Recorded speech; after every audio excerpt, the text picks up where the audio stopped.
Hello, I'm Mike, and this is Will. We are the Tabletop Donkeys. Hello. And we're bringing you issue 65 of Warhammer 40,000 Combat Patrol magazine today. This issue came with the second half of our first squad of Neophyte Hybrids for our Genestealer Cults, so we can finally see them in action in today's game.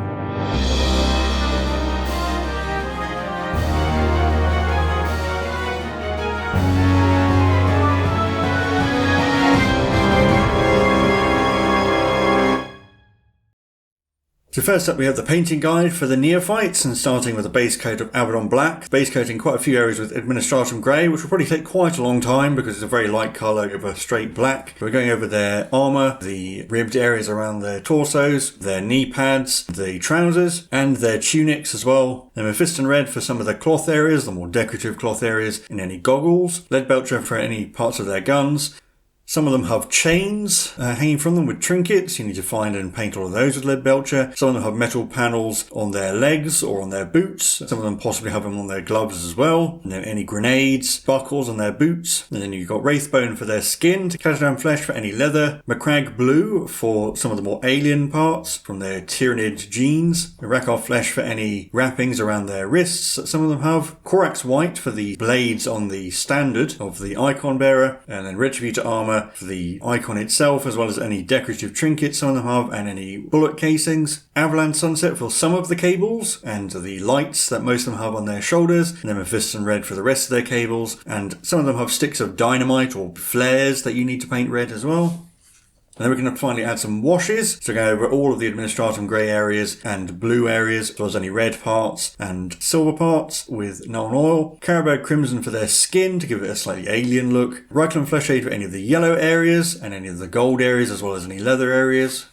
And then Colia Green Shade for their trousers and tunics, as well as the blade parts on the icon as well. And then going over the highlights, Mephiston Red to relayer the cloth, Calgal Blue over any of the blue bits, Stormhost Silver for any of the gold and silver bits, and Night Questor Flesh for any of the leather, Pallid Witch Flesh for their skin, Pink Horror for their tongues, Mechanica Standard Grey for any black areas, Wild Rider Red to highlight the red areas, and then Corax White for any of the ribbed armour, and as well as the parts on the standard. So you can see them up to this point. There was some background on Warzone Chalnath. It's an area of space in the Imperium Nihilus. It has recently had the Tau Empire expand into it, but it's already a place of constant conflict between the Imperium, including the Adeptus Sororitas, the Death Watch, and the Astra Militarum, and the Genestealer Cults, and the arrival of the Tau and the constant war in the area has also attracted an Ork war. And it goes over one of the systems within the expanse, going over some of the key planets. And then there's a map from the Tau perspective showing how they've expanded into the system. And it goes a little bit about the Tau spheres of expansion, their process of expanding from their own little area of the galaxy. Because the Tau don't have warp travel like most of the other factions, so they have a relatively small area of influence. And then the four main factions fighting over the area. And now I hand you over to Will, who will be taking us into today's games. So obviously in order to see our Neophyte Hybrids in our game, we'll need to look at their data sheet. So this is just going back to issue 64 briefly. They have a 6-inch move, they are toughness 3 with a 5+ save, 1 wound, leadership 7+, and OC 2, and they are a battle line unit. There are quite a lot of different ranged weapons in the unit. All of them have auto pistols, which are 12-inch range, one shot hitting on 4, strength 3, AP 1 damage. The leader has a so-called leader pistol, which is the same but is strength 4. One model has a Weber, which is 12-inch range, D6 shot, torrent weapon. There's only strength 2, but it is devastating wounds, so against most things it'll be winning on 6s, but those will be devastating. There is a seismic cannon, which is a heavy weapon with a 24-inch range, 4 shots, rapid fire 2. These hit on 5s normally. Obviously heavy means that if it doesn't move they'll be on 4s. Strength 6, AP -1 and D3 damage. There's also a heavy stubber, which is rapid fire 3 with a 36-inch range and 3 shots normally. Hitting on 4s, strength 4, AP 1 damage. And all the models that don't have those just have hybrid firearms, which are 24-inch range, 1 shot, rapid fire 1. Hitting on 4s, strength 3, AP 1 damage. The leader has a power weapon, which has 1 attack that hits on a 4, it's strength 4, AP -2, 1 damage, and everybody else has a close combat weapon, which is 1 attack, hitting on a 4, strength 3, AP 1 damage. They have the Deep Strike core ability, just like our Acolyte Hybrids, and the Cold Ambush faction ability, but no other special rules. And at the bottom there's a gallery which shows exactly which weapons all those things are, so that you can compare them to your models. Then before we can get on to their introductory game, we have another couple of campaign scenarios to go through. There is Chaos Space Marines versus Leagues of Votan on Display of Might. And over the page is the victory outcomes for those as usual. And then we have Leagues of Votan versus Orks on Forward Outpost, which is a mission we've actually played because we wanted to show off the Leagues of Votan Combat Patrol against the Orks. So you can have a look at the episode that's linked in the little card at the top corner if you want to go and see that game being actually played. And obviously the victory outcomes for that as well. And then we have our scenario called Cult Ambush, where a Genestealer Cults Magus and some Neophyte Hybrids are infiltrating and doing their uprising stuff, but they run into some Orks. And so the Magus directs some of her forces to follow her, while the rest circle round to attack the Orks from behind. So we have a battlefield set up over Leaf, and we have 4 terrain cards, and it says they can be battlefield debris, area terrain, or barricades. And an objective marker in the centre of the map. Genestealer Cults player deploys 1 unit of 5 Neophytes and the Magus in the deployment area, and then another unit of 5 Neophytes in reserves, while the Orc player has 3 units of 2 Orc boys which are deployed in their deployment area, and the Genestealer Cults take the first turn. And here is shown that battlefield setup. So there are 4 pieces of terrain. These are just representative ones. We can use the ones with keywords described previously. The Orc deployment zone is in the centre, around the objective, and the Genestealer Cults deployment zone is in the bottom left corner. The game lasts for 4 battle rounds, and the player who controls the objective marker at the end of the battle round gains a victory point, and obviously the one with the most victory points is the winner, or it's a draw if they have the same number. But there's a reminder here of the Deep Strike special rule, which the Neophyte Hybrids have, so the ones that are in reserves can arrive using this in the reinforcement step of the movement phase from turn 2 onwards, more than 9 inches away from an enemy unit. But otherwise we assume, as usual for these games, that we don't have any faction rules or stratagems or and so forth. And then we have the outcomes for the various possible results for that game. But of course we'll get it set up and get straight into it. So here is our board. There is an objective in the centre, and the Orcs are deployed around it. The Genestealer Cults are in the top right of your picture. We swap the board round because Mike is playing the Genestealer Cults and he's sitting on the other side of the table. It just makes life a little bit easier. So you can see all of the new Neophytes in this shot. Yeah, I split the squad, so we have basically all the special boys in one and the 5 regular guys with hybrid firearms in the other one. I'm not going to attach the Magus. It's not clear whether she is supposed to be attached, but I'll have her separately so she can do her own thing. The Genestealer Cults get to go first, so we'll be on to Genestealer Cults turn 1. So my only movement is going to be the Magus moving up into the crater, so she gets some cover. The Neophytes are going to stay where they are because they've got all the heavy weapons with their unit. So what we're going to do is the seismic cannon, which is this guy on the end, is going into the 2 chopper boys along with the heavy stubber. That's these 2 boys here at the bottom of the picture. Yeah, and then the Weber, the leader's pistol, and the hybrid firearm from the guy with the banner into the 2 shooter boys, which is the ones closest to the Genestealer Cults. I'll do the Weber. It's D6 automatic hits because it's a torrent weapon. 2. Strength 2, so it wounds on a 6, but if it is a 6, it's devastating. No. Pistol from the leader on a 4. No. Auto gun from the banner guy misses as well. Seismic cannon is in rapid fire range, so it's got 6 shots, hitting on 4s because it's heavy. We got a hit at least. Strength 6, so it wounds on a 3. It does, at -1.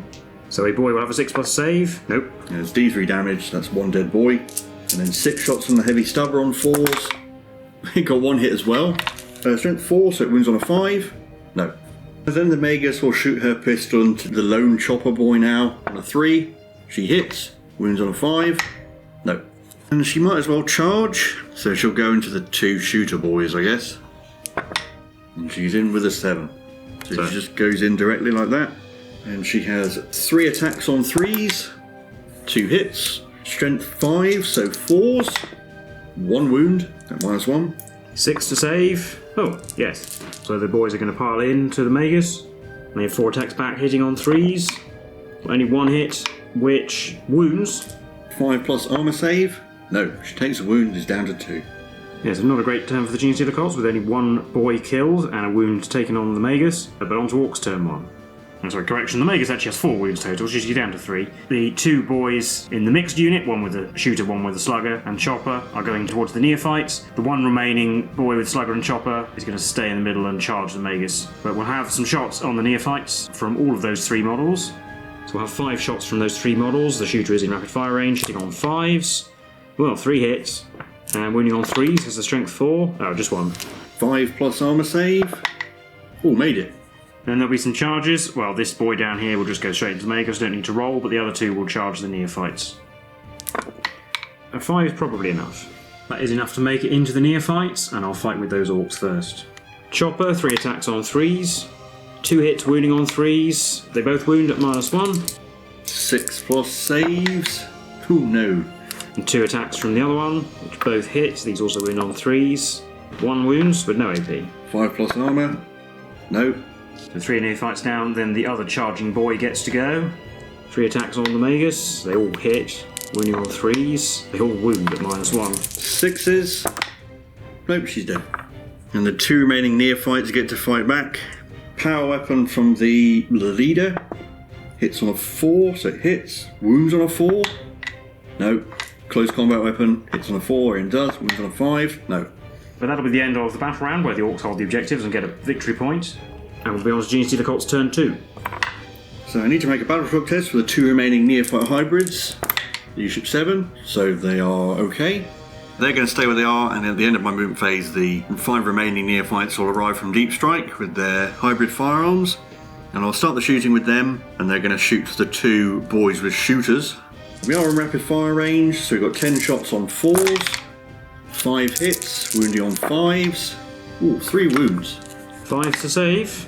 Oh, made 2, there's 1 boy left. And then some pistols from the 2 remaining Neophytes, the original 5. The leader's pistol on a 4, so leader hit. The other auto pistol hit, and these both wound on 5s. Nothing. And those Neophytes will try and charge. They might beat an Orc in melee, but there should be enough of them to overwhelm the objective at the very least. But they need a 9-inch charge because they deep strike. No. So on to the combat phase, where the 2 Orcs in melee get to strike first. The chopper hits twice and wounds once. 6 plus save. Nope. And the other one hits twice and wounds once as well. 5 up for the Neophyte leader. Oh, he lives. He gets to hit back on a 4. He missed. So that's it for Genestealer Cults turn 2, on to Orcs turn 2. So the remaining 2 Orcs in the middle are going to go and try and deal with the new arrivals, the one with the melee weapon going up closer, and then they'll both shoot at those. So 4 shots combined from the shooter and the pistol, hitting on 5s. 1 hit, wounds on a 3, yes. 5 plus armour. Made it. And there's 1 slugger in melee with the Neophyte leader on the other side, which missed. And then the boy with the chopper will charge. He's in, making it into those Neophytes. And then hits 3 times, and wounding on 3s. Wounds 3 times at -1. 6s. Made 1. 2 dead. Then the Neophyte Hybrid leader. He gets to go first. He gets 1 attack on 4. He hit. Still wounds on a 5 though. No. 2 boys fighting the leader. The chopper gets 3 hits and wounds twice. Double 6. No. 3 remaining Neophytes that deep struck in on 4s. 1 hit. Wounds on a 5. No. So that's the end of the battle round. The Orcs get another point, go up to 2. And on to Genestealer Cults turn 3. If these Neophytes can pistol that Orc to death and then charge the other one, we can do it. So 3 auto pistol shots on 4s, getting 1. Wounds on a 5. No. Then the Orc fights them first in melee, only hits once, and doesn't wound. And they get to punch him on 4s, getting 2. Wounding on 5s. We got a wound. Save. Oh no, he dies. But it doesn't matter because then it's Orcs turn 2 and they'll score another point and go up to 3, so making it impossible for the Genestealer Cults to win. And probably these remaining Orcs are enough to finish off those cultists because they just have higher toughness and better melee capabilities. So, well, it's not victory in the first one, but there's certainly a poor showing from the Genestealer Cults, particularly their opening shooting, so we'll set it up again and give them another go. So we set the board up again. Only difference to my deployment is I swapped out the hybrid leader for another guy with a hybrid firearm to maximise the amount of shooting I can get. And we're on to Genestealer Cults turn 1 again. So Mega's moving up again, and Varro's shooting. The seismic cannon and the heavy stubber are going into the 2 chopper boys at the bottom, while the Weber and the 2 hybrid firearms are going to the mixed unit on the top left. We'll start with the Weber, D6 shots, 2. 6s to wound, not quite. 4 shots from hybrid firearms on 4s. Oh, we got 3 hits. Wounding on 5s. Oh, 2 wounds. 2 5 plus saves. Oh no, they're dead. Then we've got the seismic cannon on the other unit on 4s, 6 shots because it's in rapid fire range. He got 2 hits this time, he's improving. Strength 6, so it wounds on 3s. 2 wounds at -1. 6s? No, they're dead as well. Double 1. And then the Magus can fire her auto pistol at the 2 remaining Orcs. On a 3, she hits, wounds on 5. No. And then she'll just charge them. 5 is enough to get her in. So she's going to charge like that. She has 3 attacks on 3s. They will hit. Strength 5, so wounding on 4s. 1 wound at -1. 6. Nope, one did. The other one gets attacks back, which both hit. And 1 wound. With a 5+ armour. All made it. Well, on to Orks turn 1. The remaining boy might as well stay in melee, because falling back would mean the Genestealer Cults will shoot him again. But the mage gets to attack him first. On 3s, they all hit. Wounding on 4s. 2 wounds this time at -1. No, he's dead. Rather a different outcome for that one. Over before the end of turn 1. So as one game apiece, I guess we might as well set it up for a decider and hope for a slightly closer game in one direction or the other. The Orks in the third matchup are slightly more cunning. The 2 chopper boys are set up further back, so they're out of rapid fire range with the seismic cannon. But it will mean they're further away, so I guess there's a downside. Anyway, it'll be Genestealer Cults turn 1. Business as usual, the Megas is going to move up. The seismic cannon and the heavy stubber are going to go into the 2 chopper boys at the back, while the other 3 guns will go into the mixed unit of boys. So the Weber gets 2 hits, wounding on 6s. Nope. Auto guns get a hit, wounds on a 5. It does. 5+. Nope. 4 seismic cannon shots now, because you're out of rapid fire range on 4s, getting 2. Wounding on 3s because it's turn 6. 1 wound at -1. 6 to save. Nope. So one of the chopper boys dead so far. And 6 heavy stubber shots on 4s, getting 3.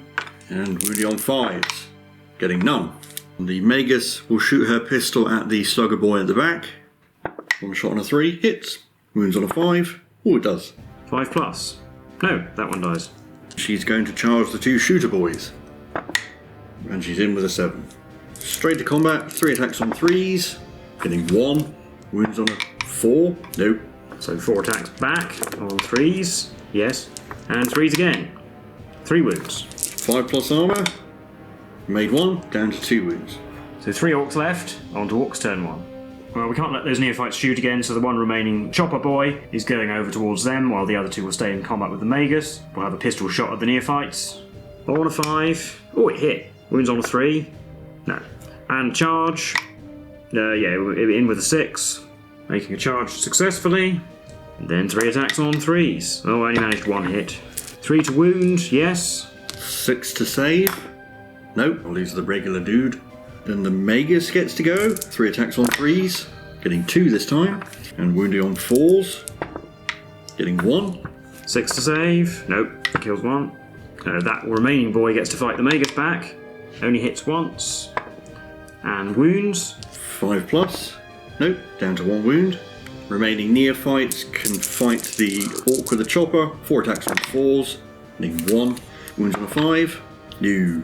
That's the end of Orks turn 1 and the battle round, where the Orks do hold the objective because a boy has OC2 compared to the Magus is 1. We'll be on to Genestealer Cults turn 2. The Magus has to make a battle shock test because she's below half strength. Leadership 6, so she's fine.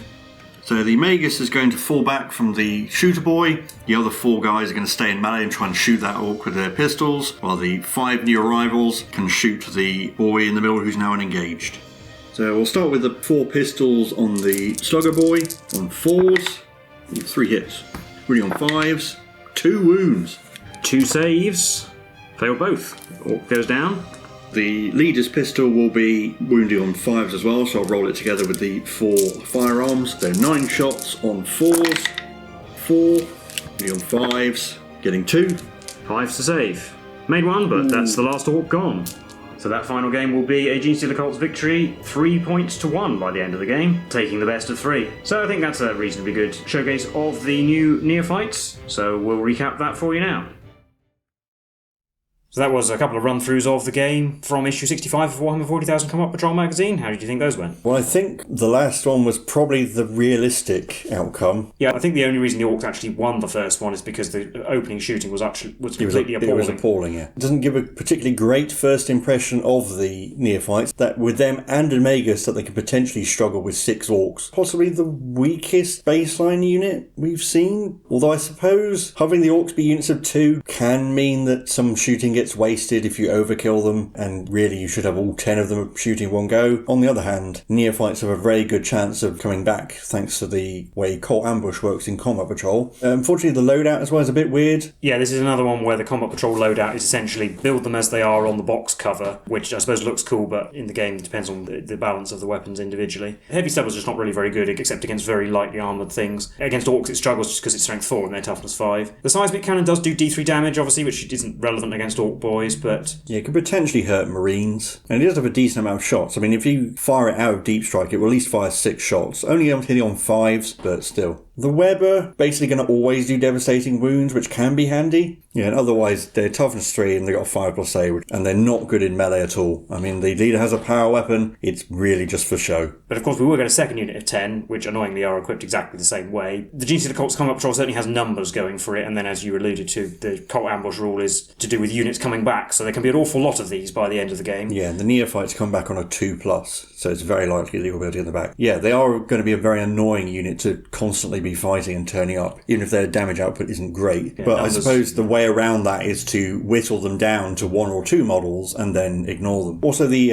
secondary objective, the default one, revolves around them, so they are probably more of a board control objective grabber unit in this. They're also the only battle line unit you get, of course, for the Genestealer Cults. So actually, when you consider there are 2 units of them with decent OC, and the fact they can deep strike and potentially come back, means that actually board control is also the strength of the Genestealer Cults. And it's their place in the Combat Patrol as a whole. They won't last long under shooting, but there are other things in the Genestealer Cults Patrol that you probably want to shoot over these. Yeah, if you get them in cover, and one of their stratagems does give you -1 to hit with shooting, so you might make them a little bit beefy. They probably do fine against Ork shooting, for instance, or Astronaut shooting. And I do really like the models. It's a really good kit, and they're really nicely detailed. It's a bit of a pain to paint them, because there are so many details, lots of little pouches and flares or dynamite and that sort of thing. You get a ton of parts. There used to be different profiles for shotguns and auto guns, so you get enough of each, so you can definitely easily make 20 of them unique, and it's also relatively easy to magnetize them if you do want to swap out their weapons. I will say that the instructions in the magazine did look a little bit odd. Sometimes the parts don't match the pictures, but you can sort of figure it out. Yeah, and just like with the Acolytes, I do like the fact that these guys are kind of in mining gear and equipped with industrial equipment and a ragtag assortment of firearms. Yeah, and it's the sort of non-standard civilian firearms, I suppose. Yeah, it makes them look not like a military force and more like insurrectionists, which is obviously the idea. And it's a good mix as well of the Generation 3 and Generation 4 hybrids. There's no difference to them mechanically, but there is a bit lore-wise. So you can see the Gen 3 ones are mutated, but not as mutated as the Acolytes, who I think were Gen 2. You can see they've still only got 2 arms. Perhaps they wouldn't blend in quite as well as the Gen 4s, but you can see I have painted them slightly differently. So they've got the slightly paler, more alien look. And obviously they've got the black carapace arms and claws. But there are plenty of mutants and general ugly-looking people in the underlevels of the Imperium, so they probably would pass fairly, especially if they've got mining gear on and all this, it's difficult to tell. I also quite like how you've got heavy weapons that would probably be quite difficult for an unaugmented human to lug around, but because these are alien hybrids, the slightly beefier ones can actually manhandle these, which a human would struggle with. And very good value for money as well. Genestealer Cults are one of the more expensive armies to collect, so getting even a unit of 10 over 2 issues is still a good saving. And actually, this is the old Genestealer Cult Combat Patrol, which is one of the best combat patrols that was ever made, just in terms of savings. And I think this is the largest combat patrol as well. Nearly 40 models. Anyway, I think that'll be it for this video, so let us know what you thought in the comments below. Do feel free to leave a like and subscribe if you did enjoy the video. There will be more Combat Patrol to come. We've been the Tabletop Donkeys, and we'll see you in the next one. Bye for now.